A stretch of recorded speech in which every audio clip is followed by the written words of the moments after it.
we had so many customers that wanted product, and we were just kind of sitting on our hands waiting. It's one of the biggest headaches I feel like I hear people talk about from a vendor perspective, and you've eliminated that. They lost, and there was a crazy riot. You weren't part of the riot, were you? It's funny, the bar that I was an owner in was on Granville Street, and the riot spilled in onto Granville. And one of the biggest things that we study is actually nicotine ads. Max Cunningham, the founder and CEO of Sesh Products. Hello, Max. Calling all CPG shippers, truckers, and logistics pros. Welcome to the Truck Yeah Podcast, your ultimate cheat code for smarter shipping, smoother logistics, and dominating the shelf where it matters most. Buckle up. It's time to learn, laugh, and get your freight on. Ladies and gentlemen, welcome back to another edition of the Zipline Logistics Podcast. My name is Jesse Jewett. Joined with me, as always, Teddy Lee Knox. Hello, Teddy. Hello, how are you? Wonderful, wonderful, wonderful. We got a special guest today.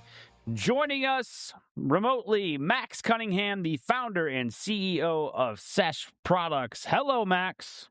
Hey, guys. Hey, Jesse. Hey, Teddy. Thanks so much for having me. Yeah, thanks for joining us today. We're excited to talk to you about your CPG brand, Sesh Products, and kind of your unique setup you've got going on with Sesh. But first off, we're going to kind of talk about you and your background. So tell us a little bit about yourself, Max. Yeah, so I have a bit of an unconventional path. You know, I was a poker player. I played a lot of cards growing up. That was just part of the family dynamic. And then when I was 15, I started throwing all age parties. I parlayed that into the hospitality industry and bought into my first bar when I was 23. Bought into my second bar when I was 25. Also worked for a big liquor distributor in sales, so was really kind of going deep in that industry. And when I was turning 30, I was really looking for a career change. And a friend of mine had a marketing agency, and so I decided, you know what, I'm going to go for it and work with the marketing agency. And it just so happened that one of their clients was a legacy tobacco company, and they were launching next generation products in Canada. And so my role was to help launch, at the time it was a vape device that was competing with Juul across Canada. So that's where I really started to learn the ropes and was understanding, what can we do, what can't we do from a regulatory perspective. I was talking to smokers every day, what they liked about it, what they didn't like. And so that really gave me a good background to start Sesh. And correct me if I'm wrong, you started Sesh in 2021, is that right? That's right, yeah. And are you a user yourself? I am. I used chewing tobacco originally from Canada, so I played hockey growing up. Part of the locker room culture. Lots of guys are using snus and chewing tobacco, and so that's how I started. And then eventually I switched to vaping. And then when I was trying to quit vaping, I went to the local pharmacy near my house, and I tried the traditional NRTs, that's nicotine replacement therapy. So those are your gums, your patches, your lozenges, and it felt like it was meant for a patient. Like it was this big white box, and it tasted awful. It was chalky, and I thought, oh man, there's been no innovation in this category in 2 decades, and this was before nicotine pouches were popular at all. Nobody had heard of them, and so I thought, where does it go from here? Interesting. There is nothing quite like a little pouch or some nicotine after like a skating session. I can agree with you there. That I know from experience, Teddy, maybe. Yeah. I can't say I've had that experience, but I also don't skate, so maybe that's why. There you go. I played field hockey, not ice hockey, so a little different. Nice. Who's your NHL team then, Max? I mean, it's got to be the Vancouver Canucks. Oh, okay. So you're Western Canada. All right. That's good. The old Pavel Bure in the early 90s. You weren't part of the riot, were you? Wasn't there a big, crazy celebration when they won? No, they lost. That's right. They lost, and there was a crazy riot. And it's funny, the bar that I was an owner in was on Granville Street, which is the main entertainment district.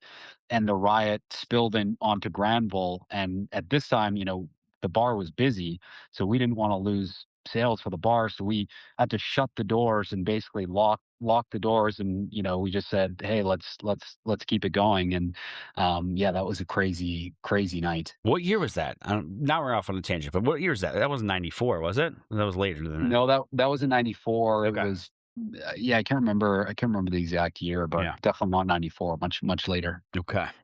All right, back on track here. So tell us about the relationship, the manufacturing side of things. You're launching this brand and you're getting involved with co-manufacturers, 3PL warehouses, et cetera. We deal with a lot of that with some of our other CPG brand customers, but tell us specifically about your partnership there. Yeah, so the partnership right now, the current one we have is a really kind of unique relationship, but it's a great one. So we own all the equipment, so we purchased all the equipment. We partnered with an FDA registered facility in Ohio, and we basically dropped in the equipment, validated everything. Our partner runs labor and has the facility overhead, and then we control the equipment and we control the process. And one of the reasons that we did that is because we had a previous co-man and we'd been negotiating terms with them for 6 months, and at the final hour I was in Europe on a vacation. I got a call from them and they said, we've just been acquired by a large incumbent, one of your competitors, and you guys are out. Oh, And wow. so we said, okay, we're never going to let that happen again. How do we control our own destiny? And we kind of had two options. We said, well, we either stand up our own facility, which I know nothing about. I'm a sales and marketing guy. Yeah. And or we try to find a partner. But the difficult part was, because it's a novel product, nicotine pouches, it was very rare to find somebody domestically that was making these. I mean, you could find some manufacturers in China and India and Sweden, but nobody really had the knowledge in the U.S. yet. And luckily for us, we found a partner that had just got out of a non-compete, and so it was kind of perfect serendipitous timing. And we found them, and we just said, yes, let's go. Went and purchased the equipment, and it still took us probably 9 months. So I can't imagine what building a facility would have done.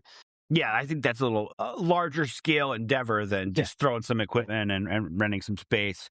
So owning that piece of it, does that change your role in inventory, demand planning, I guess maintenance? Like, are you all in charge of that too?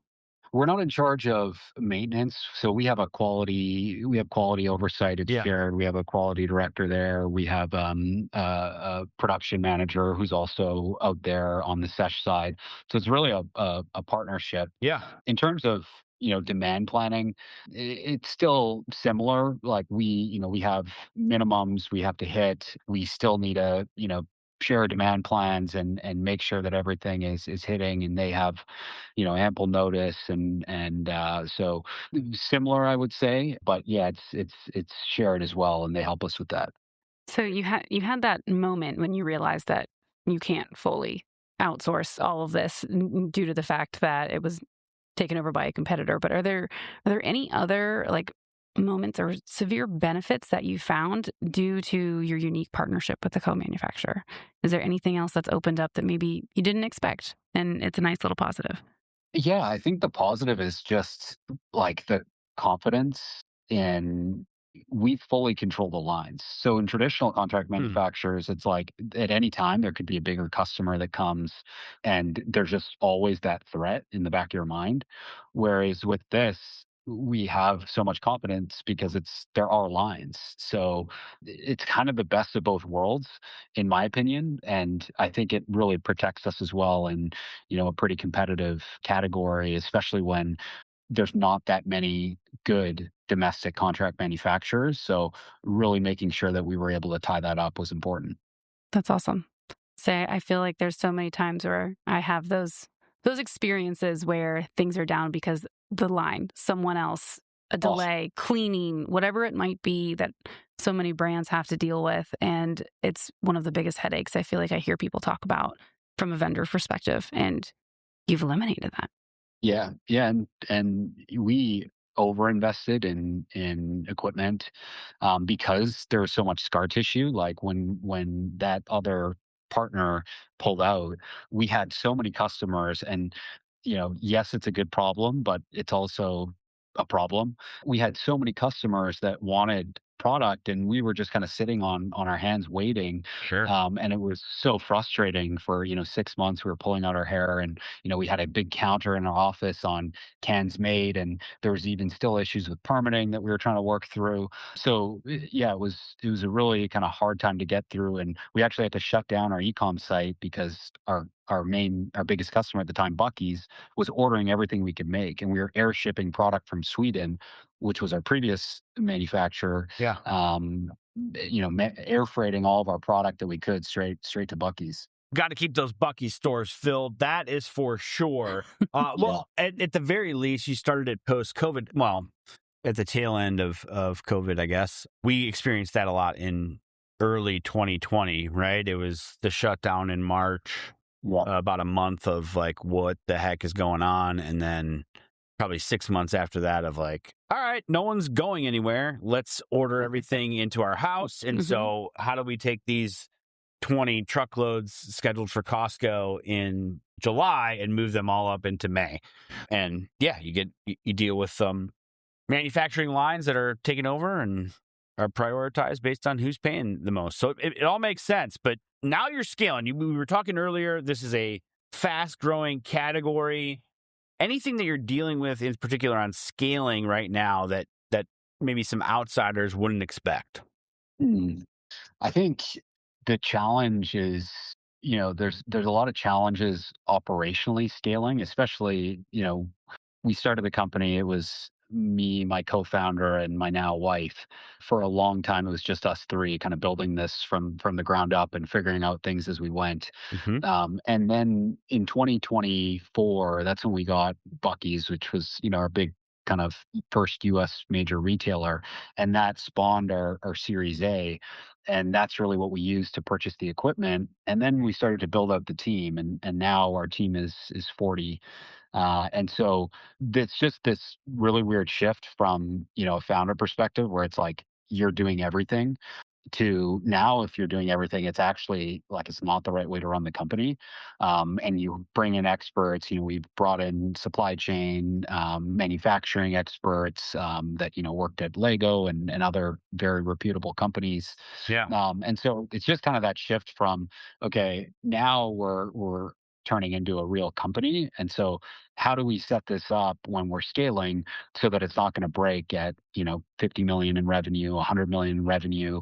And so that's, I think, really a challenge that I probably either not so much underestimated, but just didn't really think about it. Like I was just going, and then all of a sudden, you have a team that's getting bigger, and you really have to start to understand, okay, how do I actually run this as a CEO, not as a founder? Which one would you say has been more difficult for you as of now? Creating this fabulous product or building the operational team and what goes behind that, like as you mentioned, that operational success? I think probably building the operational, just because it doesn't come as naturally to me. Like the early days, at least looking back, was fun because I also didn't know what was ahead of me. Like everything was new and unknown, and so I was learning as I went. And now it's really kind of like operationalizing and scaling the business. And there are lots of people have done it before, so there's ways you can do it, but it's just a different. It takes a different muscle that maybe isn't as natural to me as it was kind of first starting. Absolutely. What else do we need to know about Sesh? I was going to ask, you said 40 people on the team now. Are they all, and you're based in Austin, Texas, correct?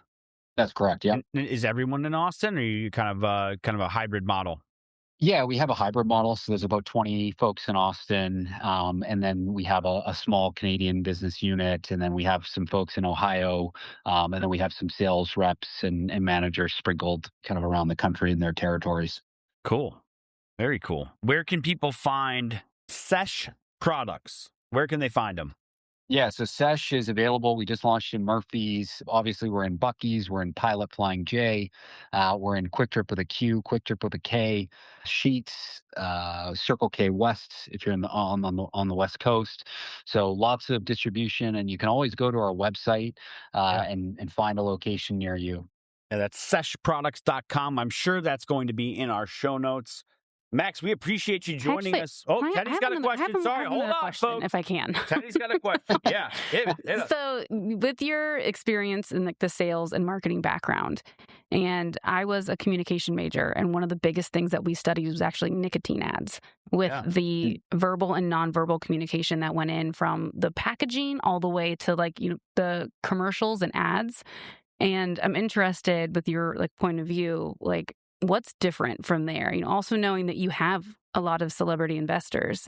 So that means that your product is out there in social media, getting, the views.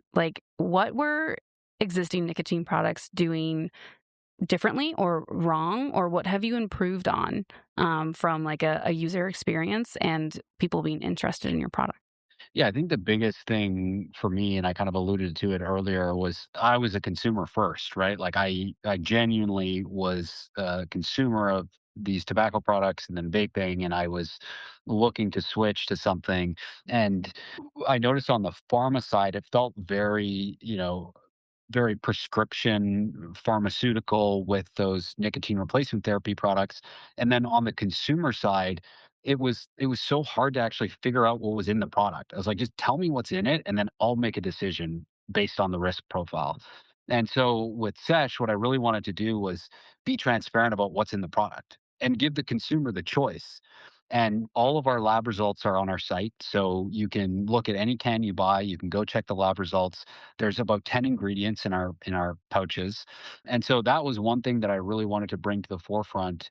And I think we're seeing is a broader trend in CPG is, people are actually reading what they're consuming. And so that's something that I thought hadn't been done yet in this particular category that I thought we could really change and bring. And then from an actual product perspective, we were talking about it before the call, but, some of the current income, it seems like a commodity, like a pouch to a non-user seems like any pouch. It's like, oh yeah, it's just a white pouch. It's the same thing. But actually each one is a little bit different. They have different release profiles, so they could release nicotine fast or slow. They have more flavor or less flavor. And so every one has a little bit of a different combination. And I couldn't find one that was very subtle. I didn't want something that was overpowering. I wanted something that, felt balanced and subtle and didn't, hit you with a ton of nicotine up front. And so that was really the purpose of trying to bring that to market. And I thought there was a consumer for it because, I was one of them.